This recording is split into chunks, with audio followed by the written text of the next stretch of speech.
Now, it comes as no surprise that a football team uses lots of athletic tape. 75 rolls a game, that's over 800 alone just on game day throughout the entire season. Talk about day one of the football season, Alec. That's right, LT. Did we skip summer and jump right into a late October day? That is what it felt like out there. But yes, we are talking about football season, and yes, the Marauders did end last season on a strong note. Now, heading into this season, they are bringing back a few core guys. Now, a field goal needs a good kicker, sometimes a little luck. If everyone does their job, points usually come out of it.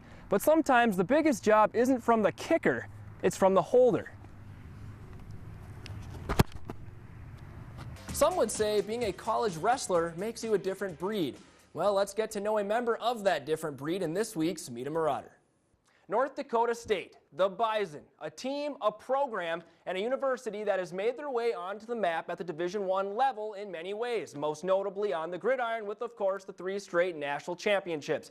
But was it expected on the basketball court? After the loss to San Diego State last night, the collegiate careers of 6 seniors came to an end, but that has helped build for the future. Jamal Spencer has the story. Anytime Century and St. Mary's played each other this season, it was a close one. Just 3 points was the total difference between games. That streak continued tonight with an overtime finish for a chance at the state championship. Well, here we go. Patriots and Saints for the 3rd time this season.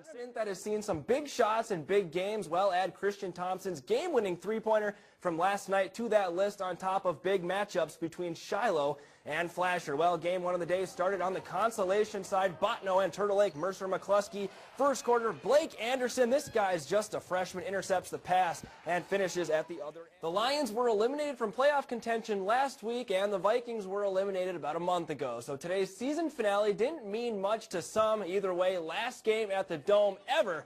Vikings hosting the team drills, which is why Alec Ausmus puts her in this week's Sports Spotlight. Some fundamentals are easily overlooked, but are extremely important to the game. Aaliyah Pinckney is new to the Marauders basketball program and has a skill that separates her from the rest. I'm obviously a lot shorter than a lot of the people I'm going to come across, so I need some way to set myself apart. Listed at just 5'5", Aaliyah mastered a different skill. My brother has always challenged me to be the best ball handler that I can be, and I've honestly just put so much time into it. And my brother has always put me through drills, and I just always take him to the next level.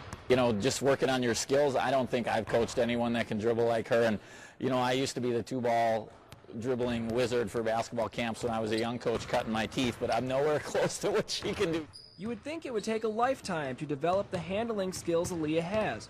But basketball hasn't always been her main focus. Gymnastics at the level that I was at, it's not really a team sport. Like I was by myself, but basketball is definitely teamwork, and you can't win without your teammates. But in gymnastics, it's like every man for himself for the most part. Some of our recruits talk about how they follow her Instagram page, and they're trying to do some of the drills that she does on her own in here. Aaliyah adds depth to the point guard position for the Marauders and can be that positive spark plug every team needs.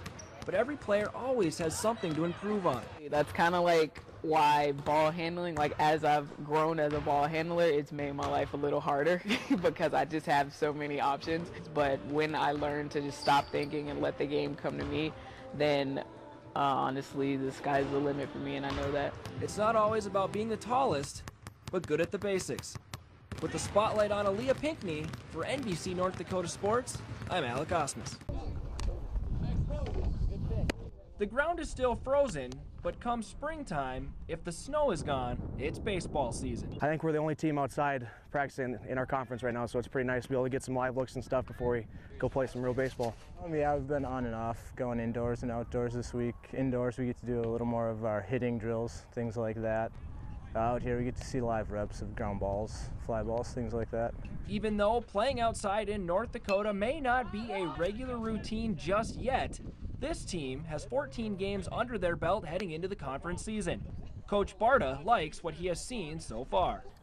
We feel we're in a good place. The biggest thing that in this league, you got to throw strikes and you got to pick up the ball. And those are things that we think we're going to do pretty good this year. Having some older guys on the infield, having senior leadership in the middle and behind the plate is certainly big. Anytime you have that kind of experience, you know, you're talking about guys that are going to have 150 games under their belt. That's a lot of baseball games in our conference. A home game may be weeks away, and yes, snow may still be coming. But in the meantime, if these boys can play, they'll be playing in the sand. Well, Trevor, that happens to the best of us. But special thanks to Myron Schultz, John Oilo for joining me here in studio today. That's a wrap for this week of Marauders Weekly. We'll see you next time. Thank you for watching Marauders Weekly. Join us next Sunday as we showcase more Marauders athletics from home.